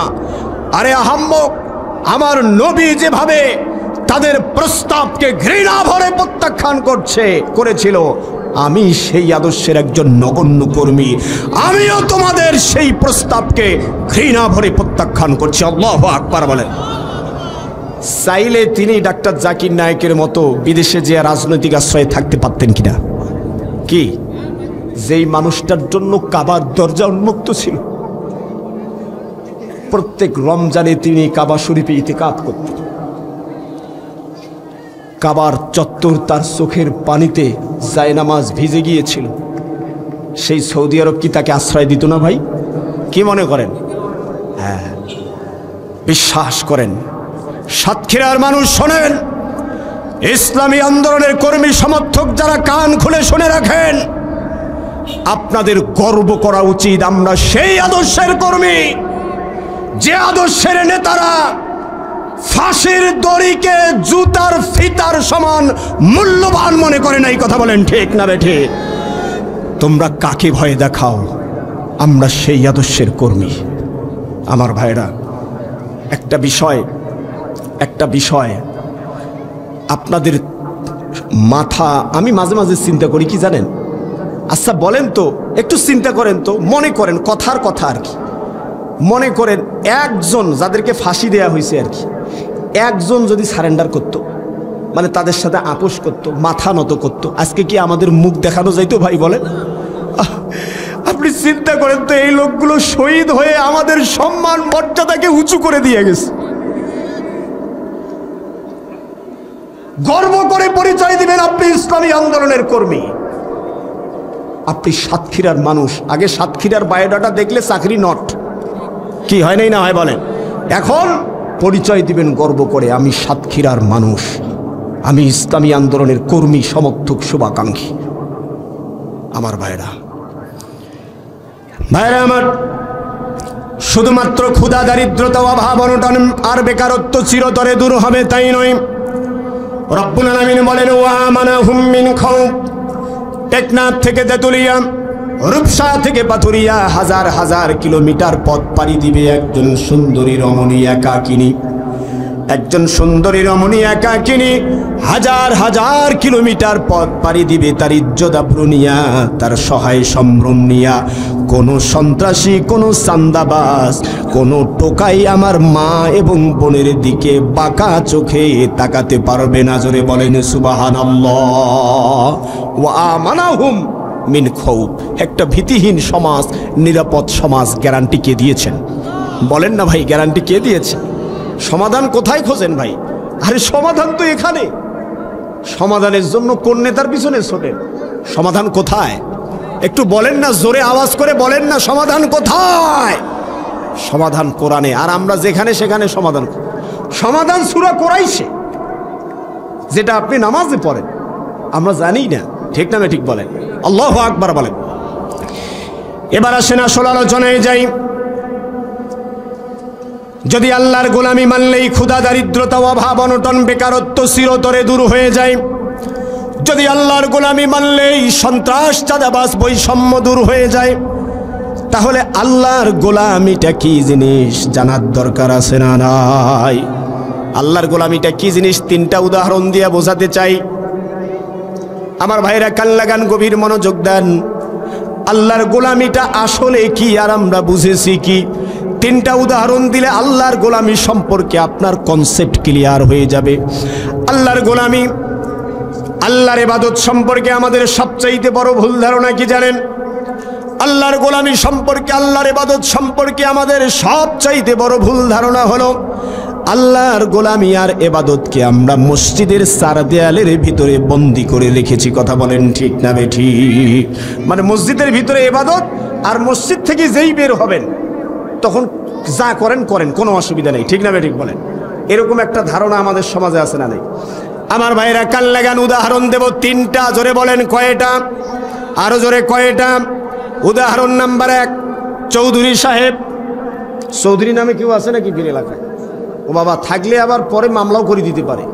হ্যাঁ, একজন চৌধুরী আমাকে একদিন হুমকি দিচ্ছে, কয়েছে যে হুজুর আর লোকে পাইলেন না, আমারে নামে উদাহরণ দিলেন। আমার ভাইরা কান লাগান, চৌধুরী সাহেব 25,000 টাকা বেতনের সরকারি চাকুরিজীবী কত হাজার? জোরে বলেন কত হাজার? 25,000 টাকা বেতনের সরকারি চাকুরিজীবী। কিন্তু 25,000 টাকা বেতন ওনার হলেও প্রকৃত ইনকাম তার 25,000 টাকার চাইতেও বেশি। আমার ভাইরা কান লাগান, 25,000 টাকা বেতন তিনি পাইলেও সাতক্ষীরা শহরে ওনার 2টা ছেলে আর মেয়েকে প্রাইভেট স্কুলে পড়ায়, তাদের পিছনে মাসে খরচ হয় 50,000। কত হাজার? উনি বেতন পায় 25,000। কত হাজার? বাঁচল কত? কথা কয় না, বাঁচে নাই। তার মানে কি জানেন? ওনার প্রকৃত ইনকাম 25,000 টাকা হলেও ওনার আউট ইনকাম আরও আছে না নাই? ভদ্রলোকেরা ওটার নাম দিছে আউট ইনকাম, কিন্তু ওটা আসলে ঘুষ। ওটা আসলে কি? তবলিগ জামাতের লোকজনের পিরাপিরির ঠেলায় বেচারা এবার রোজা শুরু করছে। রমজান মাসে একটা রোজা বাদ দেয় নাই, 1 ওয়াক্ত নামাজ বেচারা কাজা করে নাই। তারপরে কি হয়েছে জানেন? বেচারা 1 ওয়াক্ত নামাজ বাদ দেয় নাই, একটা রোজাও কাজা করে নাই, 20 রাকাতের জায়গায় কোনোদিন 19 রাকাত তারাবিও পড়ে নাই। প্রচণ্ড গরম যখন শুরু হয়ে যায়, তারাবি যখন শুরু হয়ে যায়, কারেন্ট তখন চলে যায়, মাঝে মাঝে সমস্ত মুসল্লি পালায় যায়, 3 ভাগের 2 ভাগ মুসল্লি পালায় যায়, মাঝে মাঝে চুপ করে মুয়াজ্জিন বেচারাও পালায়, কিন্তু চৌধুরী বেচারা একদিনও পালায় নাই। মারহাবা বলেন। আহারে কেন পালায় নাই? তার কারণ জানেন? যদি পালায় যায় খতমের সওয়াব পাবে না। কত বড় পরহেজগার চিন্তা করেন। বেচারা তারাবি যেদিন প্রথম দিন পড়তে গেছে, মসজিদের সভাপতি হাজী সাহেবকে ডাক দিয়া বলছে, বাবাজি হাজী সাহেব একটা কাম করেন। বলে কি কাম বাবা? বলে বাবা হাজী সাহেব 2 জন হাফেজ রেখেছেন তারাবির জন্যে। ও বাবা, একজন হাফেজের হাদিয়া বাবদ যা লাগে আমি একলাই দিয়া দেব। মারহাবা বলেন।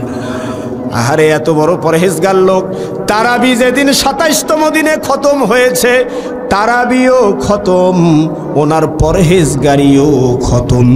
তারাবি খতম করার সাথে সাথে পরহেজগারি টোপলা করি মসজিদে রেখে এসেছে। মসজিদ থেকে বের হওয়ার পরে বাড়িতে এসে মোবাইল একটা বের করেছে। মোবাইল বের করে ওই যে ওনার 25,000 টাকার উপরে যে ইনকাম হয়, ওই ইনকামটা আদায় করার জন্য একজন ম্যানেজার আছে, একজন লেনদেন করার জন্য মিডিয়া আছে। ম্যানেজারকে কল দিয়া বলে, ম্যানেজার ঈদের মাত্র 3 দিন বাকি। ম্যানেজার আজকে 27-এর রাত। ম্যানেজার অনেক টাকার কেস। ম্যানেজার ঈদের বহু কেনাকাটা বাকি। ম্যানেজার 27 দিন যাবত রোজা ছিলাম, তারাবি পড়েছি, সাহারি ইফতার তাহাজ্জুদ নিয়ে বড় ব্যস্ত ছিলাম। ম্যানেজার কালেকশনের খবর নিতে পারি নাই। ম্যানেজার দয়া করিয়া 27 দিনের কালেকশনের হিসাব দিয়া বাড়ি যা। মারহাবা বলে। তবে একটা ভালো কাজ করছে, সেটা কি জানেন? বেচারা 27 দিন পরে ম্যানেজারও টাকার কালেকশনের হিসাব চাইলেও রমজানের শুরুতে ম্যানেজারকে নির্দেশ দিয়ে দিছে, খবরদার ম্যানেজার, খবরদার, ও ম্যানেজার খবরদার, ম্যানেজার খবরদার, দিনের বেলা ঘুষের টাকার কোনো কালেকশন হবে না। ম্যানেজার যা কালেকশন সব ইফতারির পর। কথা বোঝেন নাই বোধ? মানে দিনের বেলা যদি ঘুষের টাকার কালেকশন করে, রোজা থাকবে না, ভাঙ্গি চুরমার হইবে। কথা কয় না। আর আর ইফতারির পরে অন্ধকারে যদি কালেকশন করে, আল্লাহ দেখা পায়? হ্যাঁ পায়। এরা ইসলামটা পাগলা পাইছে না? আমার ভাইরা আসার জন্য বলছি না, কেন উদাহরণ দিলাম, আপনি নামাজ পড়ার পরেও যদি আপনার চরিত্রের পরিবর্তন না হয়, আপনি রোজা রাখার পরেও যদি কবিরা গুনাহ পরিত্যাগ করতে না পারেন, আপনি খতম তারাবি পড়ার পরেও যদি ঘুষ ছাড়তে না পারেন, হারাম পরিত্যাগ করতে না পারেন, বিশ্বাস করেন মুসলমান, বিশ্বাস করেন, খতম তারাবি পড়িয়া সওয়াব পাওয়া তো দূরের কথা, ওই খতম তারাবির হাফেজকে হাদিয়া দেওয়া তো দূরের কথা, গোটা কোরআন গিলে খাইলেও 4 পয়সার কোনো লাভ হবে না। কথা বলেন ঠিক না? ঠিক কথা ক্লিয়ার না ভেজাল আছে? কথা বলেন আমার ভাইরা। সুতরাং আল্লাহর গোলামিটা এক জায়গায় না সব জায়গায়? জোরে বলেন, আল্লাহর গোলামি এক জায়গায় না সব জায়গায়? এরপরে আসেন উদাহরণ নাম্বার 2। চৌধুরী সাহেব এবার রিটায়ারমেন্টে গেছে।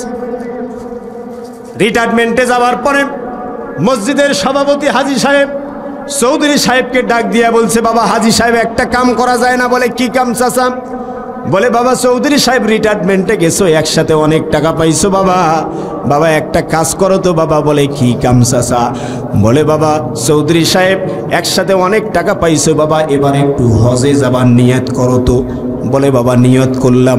হজে যাবার জন্য বেচারা যখন নিয়ত করেছে, হজে যাবার এক সপ্তাহ বাকি যখন আছে, মসজিদের ইমাম সাহেব ইব্রাহিম ভাই ডাক দিয়া বলছে চৌধুরী সাহেব একটা কাজ করা যায় না বাবাজি? বলে কি কাজ হুজুর? বলে ওই যে মক্কা যাইবেন, জীবনের প্রথম মরবেন না বাঁচবেন তার তো কোনো ঠিক ঠিকানা নাই। ও বাবাজি চৌধুরী সাহেব যাবার আগে জমি জায়গাগুলা একটু ফায়সালা করে দিয়ে যান, হয় কিনা বলে? মানে চৌধুরীর জমিতে ভেজাল কম না বেশি? কথা কয় না ভাই, মানে মাইকের কোনো সাউন্ড পাচ্ছি না, আর একেবারেই অস্পষ্ট হচ্ছে জানেন। আর এইটা নিচু হয়ে গেছে। আমার ভাইরা কান লাগান। এইবার কি হয়েছে জানেন? হজে যাওয়ার এক সপ্তাহ আগে বিরাট বড় মিলাদ মাহফিলের আয়োজন করেছে। মিলাদের দিন বেচারা আমার চাইতে বড় জুব্বা গায়ে দিছে।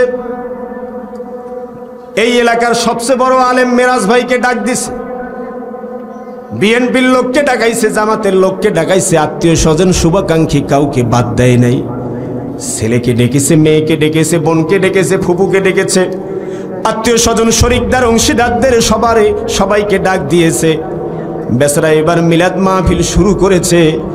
মিরাজ ভাইকে দিয়া লম্বা দোয়া করেছে। আরে দোয়ার সময় চোখের পানি নাকের পানি একখানে করিয়া, হুলুস থুলুস কান্দাকাটি করিয়া দোয়া শেষ করার পরে সবাইকে খাওয়া দাওয়া করে বিদায় দিয়া হাজী সাহেব কি করেছে জানেন? নতুন হাজী হজ করতে যাবে।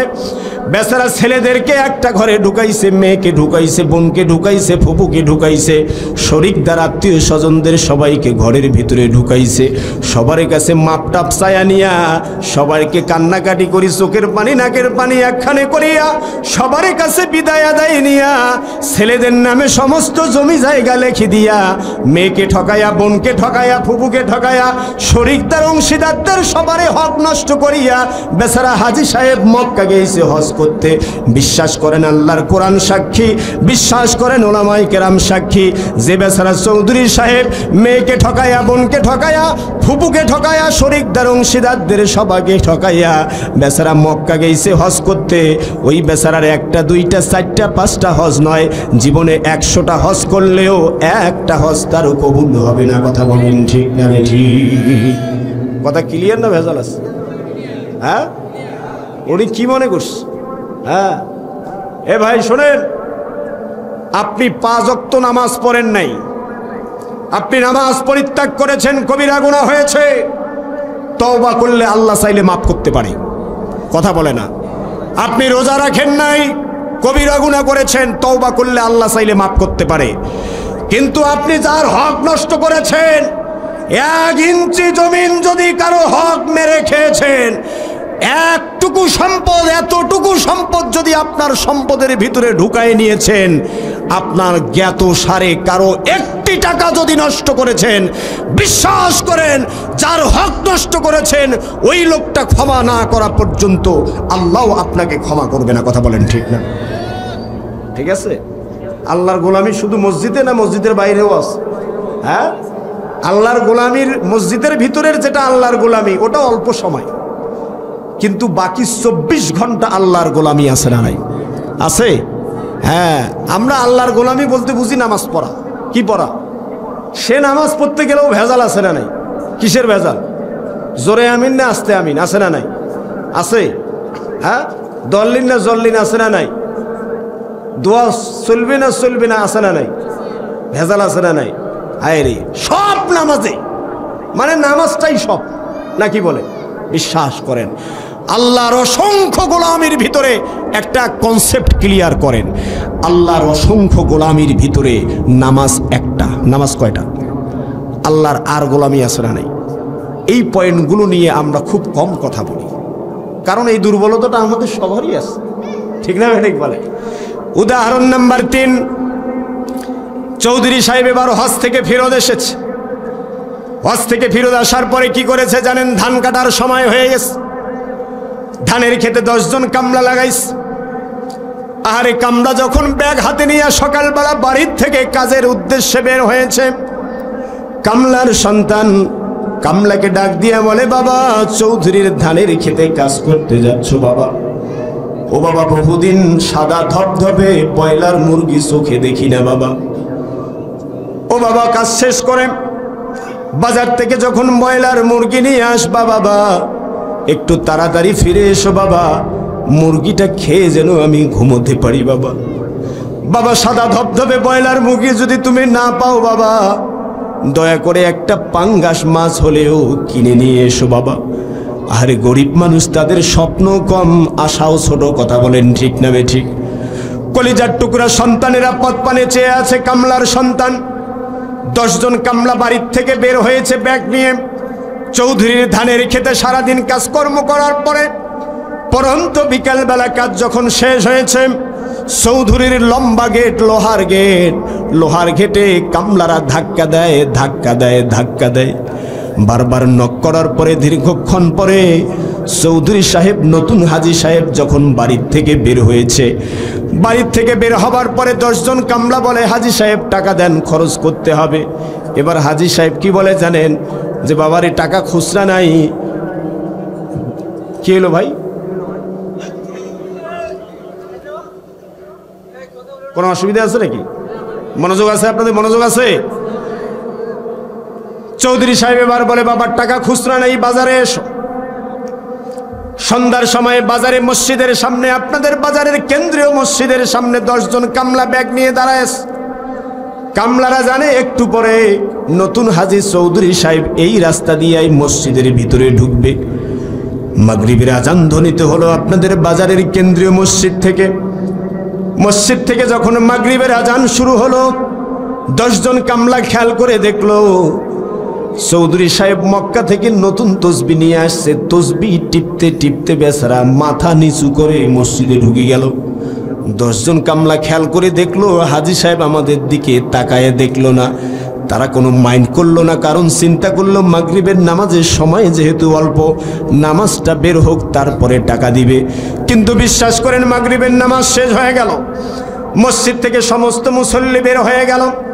মসজিদের ইমাম সাহেব বের হইল, ইব্রাহিম সাহেব বের হয়েছে, মসজিদের মুয়াজ্জিন সাহেব বের হয়েছে, খাদেম সাহেবও বের হয়েছে, কিন্তু নতুন হাজী চৌধুরী আর বেরায় না। এরা চিন্তা করি দেখলো, কিরে চৌধুরী বেরায় না কেন? ঘটনা কি দেখো তো। একজন কামলা জানলা ফাঁক করিয়া দেখে নতুন হাজী চৌধুরী সাহেব এখনো সেজদায় পড়িয়াছে। মারহাবা বলে। এরা চিন্তা করি দেখলো, কি ব্যাপার রে, হাজী সাহেব এখনো সেজদায় পড়িয়াছে কেন? কারণটা কি? দীর্ঘক্ষণ পরে নতুন হাজী চৌধুরী সাহেব সেজদা থেকে মাথা উঠাইলো। নতুন তসবি মক্কা থেকে নিয়ে আসছে, সেও তসবি টিপতে তসবির ছাল চামড়া উঠে গেছে। তেলাওয়াত করলো, জিকির করলো, দুনিয়ার সমস্ত ইবাদত বন্দেগী ঠেকে দিয়া বেচারা নতুন হাজী চৌধুরী সাহেব বহু রাতে মাগরিবের নামাজ শেষ করিয়া, অনেক সময় নষ্ট করিয়া মসজিদ থেকে বের হলো। মসজিদ থেকে বের হওয়ার সাথে সাথে 10 জন কামলা মসজিদের গেটে ঘিরে ধরেছে। চৌধুরী সাহেব অনেক সময় গড়িয়ে গেছে, টাকা দেন, তাড়াতাড়ি খরচ করে বাড়িতে যেতে হবে। এইবার চৌধুরী সাহেব কি বলছে জানেন? বলছে, আহাম্মক, আমি তো লোকটা কেবল মসজিদ থেকে বের হইল, আরে টাকাটা খুচরা করার টাইম দিবে না? তোমরা বড় অধৈর্য রে। মানে চৌধুরী এমন গরম দেখাইছে, কামলারা একেবারে চুপসিকিস। চৌধুরী সাহেব তো টাকার গরম আছে না? নাই আছে। এইবার চৌধুরী সাহেব কি করছে জানেন? আপনাদের ওই বাজারের বড় হোটেলটা আছে না, হোটেলে গেছে, মানে যেটাতে চা ভালো হয় আর কি, ওই হোটেলে ঢুকছে। হোটেলে ঢুকে দেখে, ওরে বাপরে বাপ, মুহাদ্দিস আব্দুল খালেক হুজুর, মুহাদ্দিস রবিউল বাশার হুজুর, ওই রকম বড় বড় ভিআইপি নেতারা ওখানে বসিয়েছে।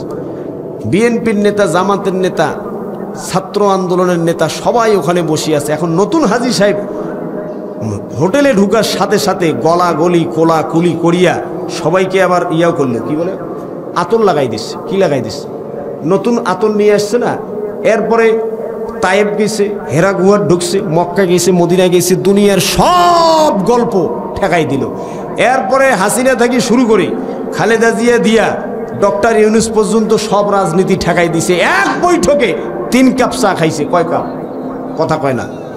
এক বৈঠকে 3 কাপ চা শেষ করিয়া দুনিয়ার সব রাজনীতি ঠেকে দিয়া বেচারা যখন টাকা খুচরা করে হোটেল থেকে বের হয়, ততক্ষণে এশার নামাজের আর 2 মিনিট টাইম আছে। কয় মিনিট? কথা কয় না। এশান এখন কি করবে হাজী সাহেব? ওই আবার নামাজে যাওয়া লাগবে না, উনি তো নতুন হাজি, ওনাকে তো সবার আগে মসজিদ যাওয়া লাগবে। আবার মসজিদে গেল, এশা পড়লো, ফরজ পড়লো, সুন্নত পড়লো, বেতের পড়লো, তসবির টিপতে টিপতে তসবির 12টা বাজাইলো। দুনিয়ার সমস্ত ইবাদত বন্দেগী ঠেকে দিয়া বেচারা রাত 9:30টার সময় যখন মসজিদ থেকে বের হয়, ততক্ষণে ওই কামলার সন্তানেরা খেয়ে না খেয়ে ঘুমিয়ে পড়েছে। কথা বলেন ঠিক না বেঠিক? কথা বলেন। ওই যে চৌধুরী সাহেব, ওই যে হাজি সাহেব, কামলার টাকা পকেটে চিপি রাখিয়া, দিন মজুরের টাকা পকেটে চিপি রাখিয়া তসবির টিপতে টিপতে তসবির ছাল চামড়া তুলে ফেলেছে। উনি মনে করেছে ওই তসবি দানা তাকে জান্নাতে নিয়ে যাবে। বিশ্বাস করেন, আল্লাহর কোরআন সাক্ষী, ওই তসবি দানা তাকে জান্নাতে নিয়ে যাওয়া তো দূরের কথা, ওই তসবি দানা তার জাহান্নামে যাওয়ার কারণ হতে পারে। কথা বলেন ঠিক না বেঠিক? আপনি চিন্তা করতে পারেন যে হুজুর, ওরে বাপরে বাপ, এত বড় কঠোর কথা বললেন। দলিল দলিল আছে, আছে। আমার নবী বিশ্বনবী বলেছেন, শ্রমিকের গায়ের ঘাম শুকানোর আগেই ওই আইলের মাথায় মজুরি দিতে হবে। কার মাথায়? আইলের মাথায় মজুরি দেয়? হ্যাঁ, আইলের মাথায় মজুরি দেওয়া তো দূরের কথা, 20 টাকার ছিঁড়া নোট 3 দিন থেকে পকেটে ঘুরে নামাজি লোকের কয়দিন? কথা বলে না। 3 দিন থেকে 20 টাকা ছিঁড়া নোট, মানে 2 ভাগ নোট পকেটে ঘোরে। এখন যে কোনো দুর্ভাগ্যক্রমে টাকাটা চলে এসছে বেচারা, এখন চিন্তা করছে কাউকে না কাউকে তো টাকাটা দিতে হবে, আমাকে তো ঠকাইছে, এখন আমাকেও তো ঠকের লাগবে। কি বলেন? আসরের নামাজ পড়িয়ে আপনাদের মসজিদ থেকে বেড়াইছে একজন নামাজি লোক রে, আহারে আহা, বেচারা গেছে শহরে, 20 টাকা ভাড়া, ভ্যানের ভাড়া। ভাড়া যখন দিবে তখন ওই ভ্যানওয়ালার মোবাইলে আসছে কল। ভ্যানওয়ালার মোবাইলে যখন কল আসে তখন রিংটোন আস্তে বাজে না জোরে বাজে? কথা কয় না। রিংটোন যখন জোরে বেজে উঠছে, ভ্যানওয়ালার তো, রিক্সাওয়ালার তো মোবাইল ধরার একটা স্টাইলিশ আছে না নাই? মোবাইলটা রিসিভ করিয়া এইভাবে কানে লাগাইছে। কথা বোঝেন নাই? এরা এই লুঙ্গির ঢাকা বলি আমরা, এটা কি বলে যেটার মধ্যে টাকা রাখে? প্যাঁচটা। তো ওইটার মধ্যে টাকা আছে, টাকা বের করি দেখে কোনো খুচরা নাই, 30 টাকা হয়, তা কাছে 20 টাকাই দেন। কাছে ভাই আমার কাছে 20 টাকা আছে, কাছে 20 টাকাই দেন। ইশারাতে বললো, মোবাইল আছে তো কানে, বোঝেন নাই? এইবার ওই নামাজি লোক কি করছে জানেন? কাছে ওরে বাবরে বাপ, এত মনোযোগ নাই রে। কথা বোঝেন নাই? একেবারে চান্স পেয়ে গেছে, 20 টাকা ছুঁড়া নোটটা এইভাবে পেঁচায়া একেবারে রিক্সাওয়ালাকে মারি দিয়ে দিচ্ছে। মার হাবা বলেন। কয়েছে জিতে গেছি। বিশ্বাস করেন, ওই ছিঁড়া 20 টাকার নোট ভ্যানওয়ালাকে মারি দিচ্ছেন না, গোটা জিন্দেগির আমল আপনার বরবাদ হয়ে গেছে। গোটা জিন্দেগির আমল কি? হ্যাঁ, এত সোজা। ওই যে একটু আগে বললাম, ওই 20 টাকা আপনি যার হক নষ্ট করেছেন, ওই 20 টাকা ওই লোকটা যদি আপনাকে ক্ষমা না করে, বিশ্বাস করেন আল্লাহ আপনাকে ক্ষমা করবে না। একজন রিক্সাওয়ালাকে আমি নিজের চোখে কান্না করতে দেখছি। 500 টাকার পুরা ছিঁড়া নোট। ঔষধ কিনতে গেছে বেচারা বাচ্চার জন্য, জানেন? ঔষধ কিনতে গেছে বাচ্চার জন্য। এখন সে টাকা দেখি নেয় নাই, ঠিক একই কায়দায় এক ভদ্রলোক নামাজি লোক 500 টাকা ছিঁড়া নোট মারি দিয়ে দিছে রিক্সাওয়ালাকে। আর ঔষধ কিনতে যখন গেছে ফার্মেসির মালিক তো ও টাকা দেখি নেয় নাই, কিন্তু ফার্মেসির মালিক তো টাকা চেক করে নিবে। ফার্মেসির মালিক আর টাকা নেয় না, টাকা ফেরত দিছে, ঔষধ ফেরত নিছে। বেচারা চোখের পানি ঝরঝর করে ফেলছে। আমি বললাম কি হয়েছে? বলে এই ঘটনা। বলছে যে হুজুর, নামাজি লোক এই অবস্থা। আপনি চিন্তা করতে পারেন, একজন রিক্সাওয়ালাকে এই ঠকা যে লোকটা ঠকাইছে, আপনার কি মনে হয় ওর নামাজ হবে? কথা কন না কেন? নামাজ হবে? ওর কোনো ইবাদত হবে? হওয়া উচিত। এরা ইসলামটাকে পাগলা পাইছে না। আমার ভাইরা, আল্লাহর গোলামি এক জায়গায় না সব জায়গায়। জোরে বলেন, আল্লাহর গোলামি এক জায়গায় না সব জায়গায়। আমার ভাইরা, আমি আলোচনা শেষ পর্যায়ে চলে এসেছি। বিশ্বাস করেন, আল্লাহর গোলামি শুধুমাত্র মসজিদের ভিতরে নয়, আপনার লেনদেনে, আপনার কথাবার্তায়, আপনার চালচলনে, আপনার আমলে, আখলাকে, আপনার উঠা বসায়, সকল ক্ষেত্রে আল্লাহর গোলামি আছে না নাই? বিশেষ করে আপনার অধীনস্থ লোকগুলোর ব্যাপারে খুব বেশি সচেষ্ট থাকতে হবে। কারণটা কি জানেন? আমার নবী বিশ্বনবী সাল্লাল্লাহু আলাইহি সাল্লাম জীবনের শেষ কথা কি বলেছেন জানেন? আমার নবী বিশ্বনবী মৃত্যু শয্যায় শায়িত অবস্থায় হযরত আয়েশা রাদিয়াল্লাহর উরুর উপরে মাথা রেখেছেন। হযরত আয়েশা রাদিয়াল্লাহর উরুর উপরে মাথা রাখা অবস্থায় বিশ্বনবী কখনো জ্ঞান আছে, কখনো জ্ঞান নাই। এমন সময় বিশ্বনবী সাল্লাল্লাহু আলাইহি সাল্লাম যখন জ্ঞান ফিরতেছে, আয়েশা রাদিয়াল্লাহু খেয়াল করে দেখলেন আস্তে আস্তে করে বিশ্বনবী কি যেন বলার চেষ্টা করতেছে। আয়েশা রাদিয়াল্লাহু খেয়াল করে দেখলেন বিশ্বনবী কি যেন বলার চেষ্টা করতেছে। কান লাগিয়ে আয়েশা রাদিয়াল্লাহু শোনার চেষ্টা করলেন বিশ্বনবী কি বলতেছে। আয়েশা রাদিয়াল্লাহু শুনতে পাইলেন কি জানেন? আয়েশা রাদিয়াল্লাহু শুনতে পেয়েছেন বিশ্বনবী জীবনের শেষ কথা কি বলেছেন জানেন? জীবনের শেষ কথা বলেছেন, আসসালাত আসসালাত ওয়া মা মালাকাত আইমানুকুম, নামাজ ছেড়ো না, নামাজ ছেড়ো না, আর তোমার অধীনস্থ শ্রমিক কর্মচারীর হক নষ্ট করো না। আল্লাহু আকবার বলেন। আমার নবীর জীবনের শেষ কথা হলো শ্রমিকের হক নষ্ট করো না। আর আমরা শ্রমিকের হক নষ্ট করতে কোনো দ্বিধাই করি না। কথা বলেন ঠিক না বেঠিক? আমার ভাইরা, জি মনে আছে আমার ভাইরা, শোনেন, বিশ্বাস করেন প্রত্যেক বছর মে দিবস আসে, মে দিবস চলে যায়, ঠিক না বেঠিক বলেন? মে দিবসের দিনে বড় বড় লম্বা মোচওয়ালা শ্রমিক নেতারা কালীগঞ্জের শহরে অস্থায়ী মঞ্চ সাজাইয়া বড় বড় লম্বা লম্বা লেকচার দেয়, আছে না নাই বলেন? মনে হয় কি জানেন, ওই দিনে বোধহয় শ্রমিকের অধিকার আদায় করি, তারপর ছাড়ি দিবি। কিন্তু আমরা আজকের পরিস্থিতিতে হাসিনা পলানোর পরে এসে দেখেছি তথাকথিত ওই মোচওয়ালা শ্রমিক নেতারা শ্রমিকের অধিকার আদায় করা তো দূরের কথা, শ্রমিকের পকেট মেরে হাজার হাজার কোটি টাকা বিদেশে পাচার করেছে। কথা বলেন ঠিক না বেঠিক? কথা বলেন। ওই যে শাহজাহান খান নৌমন্ত্রী, নাম শোনেন নাই? ওরে বাপের কাপ, শ্রমিকের 5 টাকা 10 টাকা 20 টাকা চান্দার টাকা দিয়া অঢেল সম্পদের পাহাড় রচনা করেছে এই শাহজাহান খান। এই সালমান এফ রহমান দাড়ি কাটিয়ে পালে যাইতে লাগছে। চিন্তা করেন, একটা লোকের অন্তরে কত বড় ভয় থাকলে দাড়ি কাটি পালে যাইতে লাগে। চিন্তা করছে? এর চাইতে বড় সম্পদশালী বাংলাদেশে আর কেউ নেই। অথচ তার ফ্যাক্টরির শ্রমিকেরা মাসের পর মাস বেতন পায় না। কথা বুঝে গেছে? আমার ভাইরা শোনেন, বিশ্বাস করেন, পৃথিবীর কোনো মতবাদ, কোনো মতাদর্শ, পৃথিবীর কোনো ইজম, পৃথিবীর কোনো ধর্ম, কোনো নেতা, কার্ল মার্কসের আইন, লেনিনের আইন আর ৭২-এর সংবিধান, কোনো আইন আর সংবিধান, কোনো মতবাদ আর মতাদর্শ শ্রমিকের অধিকার প্রতিষ্ঠা করতে পারবে না। শ্রমিকের অধিকার প্রতিষ্ঠিত হবে সেই দিন আমার নবী বিশ্বনবীর আনিত ইসলামী শ্রমনীতি বাস্তবায়ন হবে যেই দিন। কথা বলেন ঠিক না বেঠিক? আমার ভাইয়েরা, বিশ্বনবী সাল্লাল্লাহু আলাইহি সাল্লাম শুধুমাত্র শ্রমিকের অধিকারের ব্যাপারে বক্তব্য দিয়ে শেষ করেন নাই, শ্রমিকের মর্যাদার ব্যাপারে আমার নবী বিশ্বনবী শ্রমিকের মর্যাদার ব্যাপারে যে ঘোষণা দিয়েছেন, আজও পর্যন্ত পৃথিবীর কোনো শ্রমিক নেতা, বিশ্বাস করেন আজও পর্যন্ত পৃথিবীর কোনো শ্রমিক নেতা শ্রমিককে এই মর্যাদা দিতে পারে নাই। জোরে বলেন সুবহানাল্লাহ। কি মর্যাদা দিয়েছেন আমার নবী বিশ্বনবী জানেন? আমার নবী বিশ্বনবী বলেছেন, আল কাসিবু হাবিবুল্লাহ।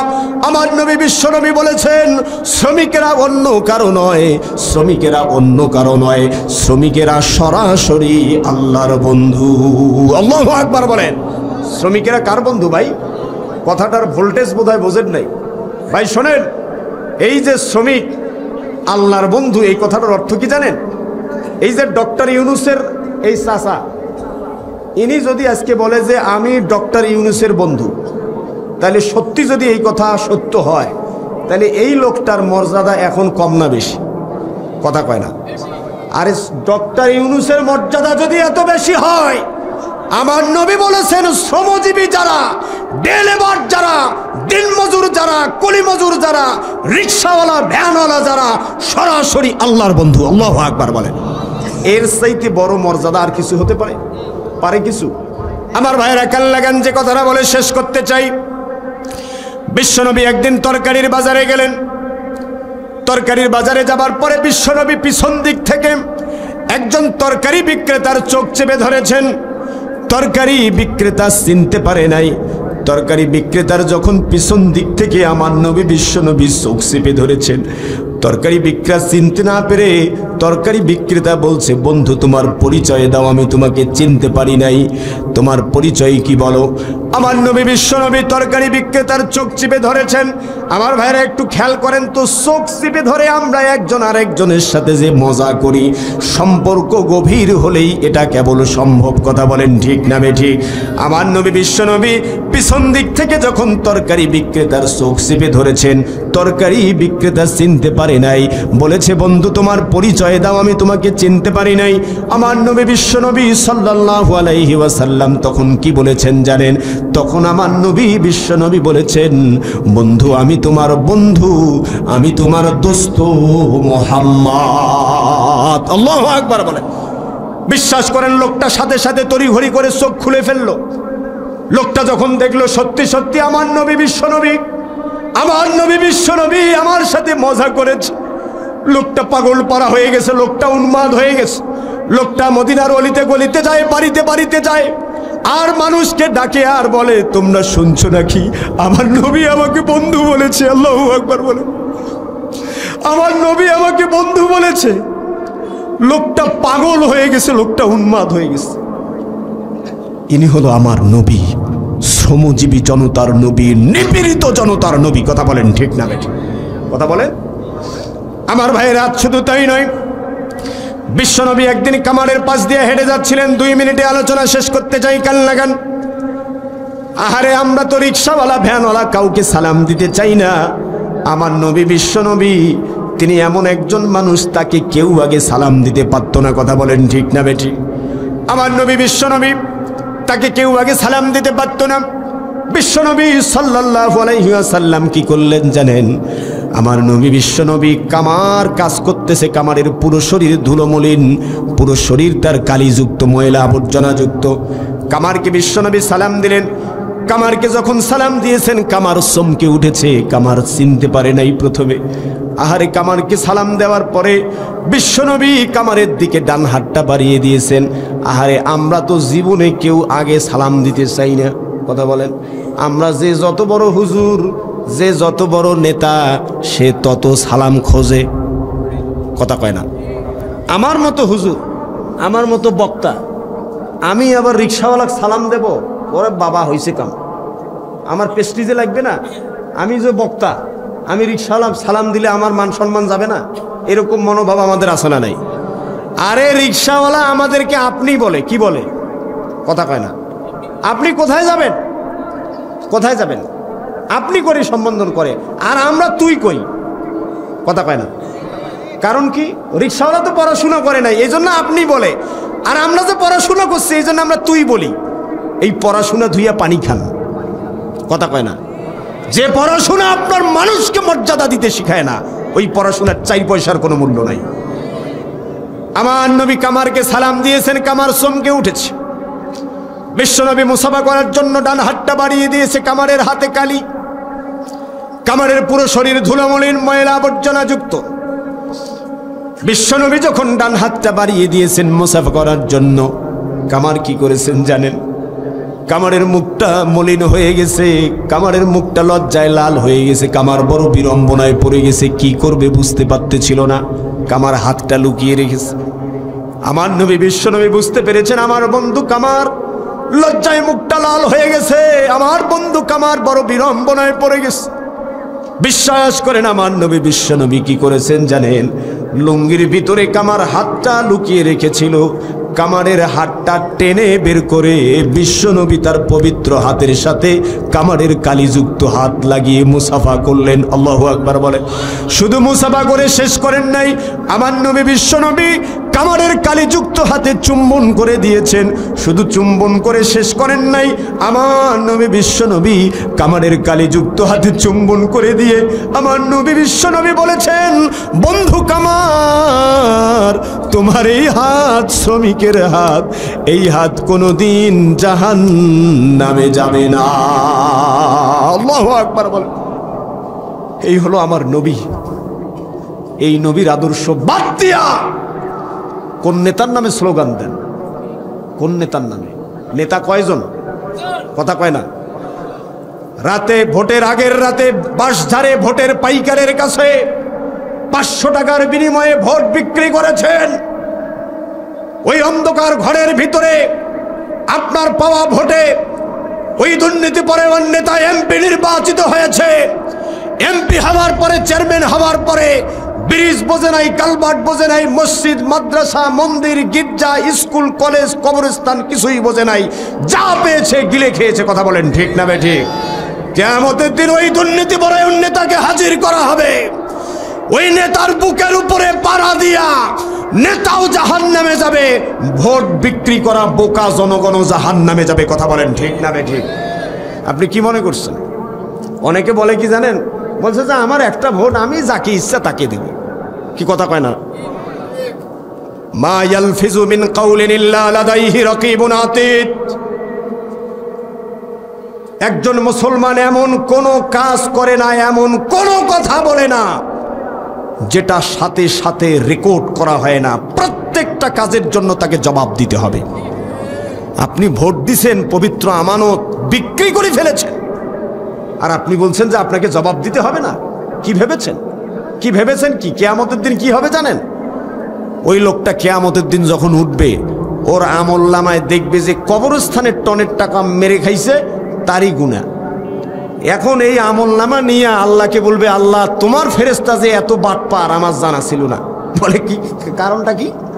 বলে তোমার ফেরেশতা, আরে আমি মেম্বার ছিলাম না, আমি চৌকিদারও ছিলাম না, আর আমার নামে কবরস্থানের টনের টাকা মারি খাওয়ার গুনাহ লিখে দিছে তোমার ফেরেশতা। কত বড় বাটপার চিন্তা করেন। কথা বলছেন? হ্যাঁ, ওরে ভাই, যারা দোষ করে জীবনে স্বীকার করতে চায় না। কথা বল, এই যে হাসিনা যে এত বড় কাজ করলো ভাই, এত বড় কাজ করলো, আপনি বলেন তো আওয়ামী লীগের একজন লোকের মধ্যে কোনো অনুশোচনা আছে? আছে? ওদের ভাবসাব কি জানেন? মনে হয় দেশে কিছুই হয়নি। কথা কয় না? হ্যাঁ, বইমেলায় হাসিনার ছবি সম্বলিত ডাস্টবিন তৈরি করছে। প্রধান উপদেষ্টার প্রেস সচিব ওটাতে নাক মুছিয়ে আর টিস্যু ফেলাইছে। আবার কালকে যুব ক্রীড়া উপদেষ্টা আসিফ মাহমুদ, সেও নাক মুছিয়া কি করছে, টিস্যু ফেলাইছে। আর বামপাড়ায় আগুন লেগে গেছে। বামপাড়া বোঝেন? এই মশলা বামপাড়ায় আগুন লেগে গেছে। কইছে সি সি সি, এটা তো ঘৃণার চাষাবাদ করতেছে, কি দরকার ছিল এগুলো করার?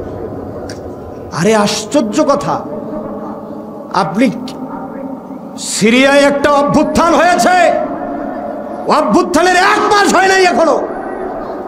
সেই অভ্যুত্থানে আসাদ, জালিম ফ্যাসিস্ট আসাদের অনুসারীদেরকে মাত্র 3 দিনের বিচার করে ফাঁসি দিয়ে দিচ্ছে। আর এখানে কি শুরু করছে জানেন? মায়া কান্না শুরু হয়ে গেছে। এই মায়া কান্না আপনাকে ডুবাবে। যারা মায়া কান্না করতেছে তাদেরকে একদিন পস্তাতে হবে। হাসিনার ছবি দিয়ে ডাস্টবিন বানাইছে, তাতে এদের কান্দাকাটি শুরু হয়ে গেছে। আশ্চর্য কথা, একজন ফ্যাসিস্ট, একজন খুনি, একজন সাইকোপ্যাথ, মানসিক ভারসাম্যহীন একজন মহিলা হাজার হাজার শিশুকে, নারীকে, হাজার হাজার নিরপরাধ মানুষকে হত্যা করেছে চেয়ার টিকে রাখার জন্য। তাকে সম্মান দিতে হবে, তাকে সম্মান দিতে হবে। কি বলতে হবে? সম্মান দিয়ে কি বলতে হবে ভাই? মাননীয় খুনি, আমার সালাম গ্রহণ করবেন নাকি? হ্যাঁ, মাননীয় খুনি, আমাদের নমস্কার, আমাদের প্রণাম গ্রহণ করবেন। তাকে এইভাবে সম্মান দিতে হবে। ফাইজলামির তো একটা সীমা থাকা দরকার। কথা বলেন ঠিক না বেঠিক? আমার ভাইয়েরা, খুব পরিষ্কার বক্তব্য। ফ্যাসিবাদের সাথে ভারতের দালাল দোসরদের প্রশ্নে কোনো ছাড় নাই, কোনো ছাড় নাই। 0 টলারেন্স নীতি অবলম্বন করতে হবে এ বিষয়ে। একদম সবাইকে ঐক্যবদ্ধ, কোনো ছাড় নাই। যদি ওই দল করা কোনো নিরপরাধ লোক থাকে, তারা যেন হয়রানির শিকার না হয়, এটা ঠিক আছে। কিন্তু অপরাধ যারা করেছে, যারা বিভিন্ন অপরাধের সাথে স্পেসিফিকলি সুনির্দিষ্টভাবে অপরাধের সাথে যারা যুক্ত ছিল, তারা যদি ক্ষমা পায়, তাদের যদি বিচার না হয়, তাহলে এই ফেসিবাদ আবার বিভিন্ন রূপে ঘুরে ফিরে আবার আসবে। কথা বলেন, বিচার হতেই হবে। নির্বাচন করেন, অসুবিধা নাই, যেদিন মন চাই সেদিন করেন, কিন্তু ফ্যাসিবাদ এবং তাদের দোষকদের বিচার হওয়ার আগে কোনো নির্বাচন হবে না। কথা বলেন, আগে বিচার হতে হবে, আগে রক্তের প্রতিশোধ নিতে হবে। ফাইজলামি পাইছে, দরদ উছলে উঠতেছে এক একজনের, কান্দাকাটি শুরু হয়ে গেছে। আরে পৃথিবীতে কোনোদিন শুনছেন অভ্যুত্থানের মুখে পালায়ে গেছে এরকম কোন দলের রাজনীতি করার অধিকার থাকে? পৃথিবীতে কোথাও আছে? আর আমরা আবার কি শুরু করছি, আমরা বলছি যে না, রাজনৈতিক দলকে তো নিষিদ্ধ করা যাবে না। কি আশ্চর্য কথা। অনেক আমার ভাইরা বিশ্বাস করেন, জি ও মনে আছে আমার ভাইরা, জি আমি শেষ করতে চাই যে কথাটা বলে।